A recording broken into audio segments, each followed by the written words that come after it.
কন্যাক কৈছিল মাতৃয়ে সোনকালে আহিবা, কিন্তু বান্ধৱীয়ে দিলে কৰুণ খবৰ। পাঞ্জাৱত পথ দুৰ্ঘটনাত নিহত অসমৰ যুৱতী।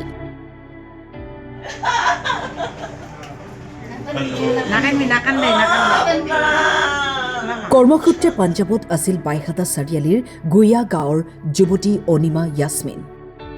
অনিমা এগৰাকী এয়াৰ হোষ্টেছ। যুৱতীগৰাকীয়ে যোৱা ফেব্ৰুৱাৰী মাহত যোগদান কৰিছিল কৰ্মস্থলীত। সোমবাৰে সন্ধিয়াৰ ভাগত বান্ধৱীৰ সৈতে ফুৰিবলৈ ওলাই গৈছিল। মাতৃক ফোনত জনাইছিল অলপ ফুৰিবলৈ ওলাই আহিছোঁ বুলি।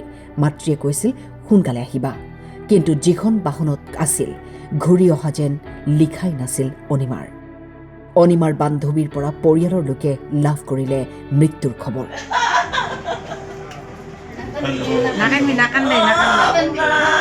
যোৱা ফেব্ৰুৱাৰীত তাই আমাৰ ঘৰৰ পৰা গৈছে কৰ্মসূত্ৰে পাঞ্জাৱত।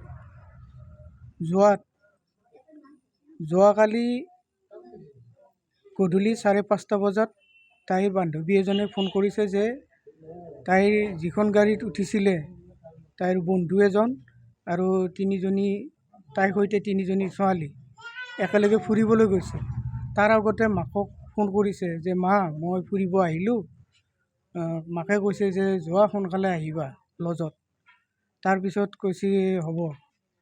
তাৰপিছত ক'লে যে ছোৱালীজনী বান্ধৱীজনে ক'লে যে এক্সিডেণ্ট হৈছে, গাড়ীখন 3 পাল্টি মাৰিছে, অৰ্থাৎ ডিভাইডত লাগিছে। কিন্তু মই গম পোৱাত এতিয়া মোৰ তাত ভিজুৱেল আহিছে, ডিভাইডত লগা নাই, এটা লাইটৰ পোষ্টত লাগিছে য'ত তাইৰ চুলি পোৱা গৈছে।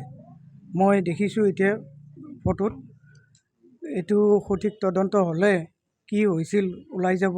তাই এয়াৰ হোষ্টেছ পঢ়িছিলে গুৱাহাটীত।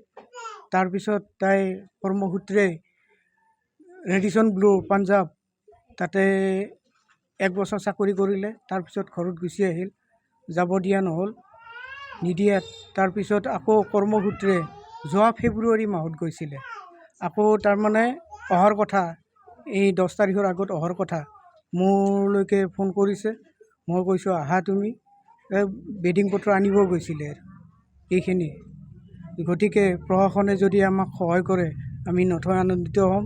লগতে আমাৰ বিধায়ক মহোদয় মাননীয় ভৱেশ কলিতা ডাঙৰীয়াক মই অনুৰোধ কৰিছোঁ আৰু আমাৰ সাংসদ শইকীয়া মহোদয়ক অনুৰোধ কৰিছোঁ যাতে তেখেতসকলে আমাক সহায় কৰি উপকৃত কৰে।